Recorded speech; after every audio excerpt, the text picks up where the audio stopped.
दोस्तों, पीपल का पेड़ हमारे आसपास ही होने वाला एक बहुत बड़ा विशाल वृक्ष होता है, जिसकी हिंदू धर्म में पूजा पाठ की जाती है और इसमें हिंदू देवी देवताओं का वास माना जाता है। दोस्तों, मानता है कि पीपल का वृक्ष भगवान विष्णु का स्वरूप है, इसलिए इस वृक्ष को धार्मिक क्षेत्र में श्रेष्ठ देव वृक्ष की पदवी मिली और इसका विधिवत पूजन आरंभ हुआ।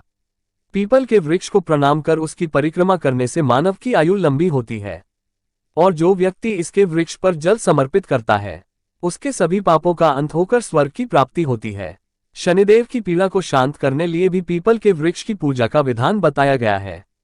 शनि की 7.5 या ढाया के चलते पीपल के पेड़ की पूजा करना और उसकी परिक्रमा करने से शनि की पीड़ा झेलनी नहीं पड़ती। वहीं पीपल का वृक्ष लगाने से शनि की कृपा प्राप्त होती है। त्रिदेव का वास है पीपल में। गीता में भगवान श्री कृष्ण कहते हैं, अश्वत्थ सर्ववृक्षाणाम, अर्थात मैं सब वृक्षों में पीपल का वृक्ष हूँ। इस कथन में उन्होंने अपने आप को पीपल के वृक्ष के समान ही घोषित किया है। पीपल ऐसा वृक्ष है जिसमें त्रिदेव निवास करते हैं, जिसकी जड़ में श्री विष्णु, तने में भगवान शंकर तथा अग्रभाग में साक्षात ब्रह्मा जी निवास करते हैं। अश्वत्थ वृक्ष के रूप में साक्षात श्रीहरि ही इस भूतल पर निवास करते हैं। जैसे संसार में ब्राह्मण, गौ तथा देवता पूजनीय होते हैं, उसी प्रकार पीपल का वृक्ष भी अत्यंत पूजनीय माना गया है। पीपल को रोपने, रक्षा करने, छूने तथा पूजने से धन, उत्तम संतान, स्वर्ग और मोक्ष प्रदान होते हैं। इसके अलावा पीपल में पितरों का वास माना गया है। सब तीर्थों का इसमें निवास होता है, इसलिए मुंडन आदि संस्कार पीपल के नीचे करवाने का विधान है। पीपल की छाया यज्ञ, हवन, पूजा पाठ, पुराण कथा आदि के लिए श्रेष्ठ मानी गई है। शनि की शुभता के लिए पीपल की पूजा। ज्योतिषीय दृष्टि से देखें तो पीपल का संबंध शनि से माना जाता है। पीपल की जड़ में शनिवार को जल चढ़ाने और दीपक जलाने से अनेक प्रकार के कष्टों का निवारण होता है। शनि की 7.5 या ढाया के चलते पीपल के पेड़ की पूजा करना और उसकी परिक्रमा करने से शनि की पीड़ा झेलनी नहीं पड़ती। वहीं पीपल का वृक्ष लगाने से शनि की कृपा प्राप्त होती है। पीपल को मिला शनि का वरदान। पौराणिक कथा के अनुसार एक बार अगस्त्य ऋषि दक्षिण दिशा में अपने शिष्यों के साथ गोमती नदी के तट पर गए और 1 वर्ष तक यज्ञ करते रहे। उस समय स्वर्ग पर राक्षसों का राज था।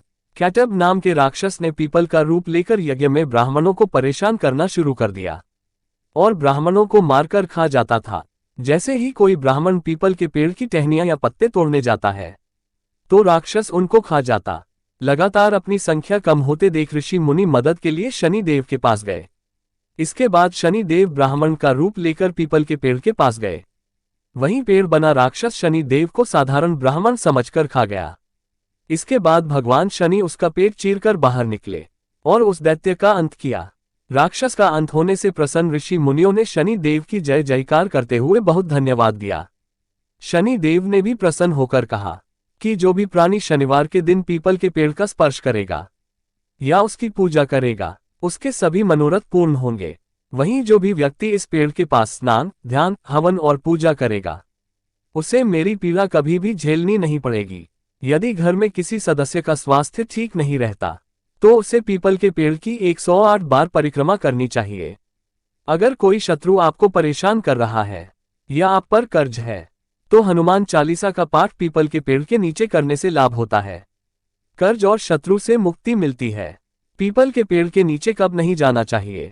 रविवार के दिन पीपल के नीचे जाना और उसे हाथ लगाने की मनाही होती है, क्योंकि रविवार का दिन दरिद्रता का होता है। उस पूरा दिन दरिद्रता का वास होता है। जो कोई पीपल को छूता है उसके घर दरिद्रता आ जाती है। पीपल के पेड़ के नीचे क्यों नहीं सोना चाहिए? पीपल का पेड़ रात में कार्बन डाइऑक्साइड का निर्वहन करता है और अगर हम रात को पीपल के पेड़ के नीचे सोते हैं या पेड़ के पास जाते हैं तो मानव शरीर को सांस लेने के लिए ऑक्सीजन की मात्रा की कमी महसूस हो सकती है। दोस्तों, मोटिवेशन और राशियों से जुड़ी जानकारियां पाने के लिए हमारे चैनल को सब्सक्राइब जरूर करें और लाइक जरूर करें। धन्यवाद।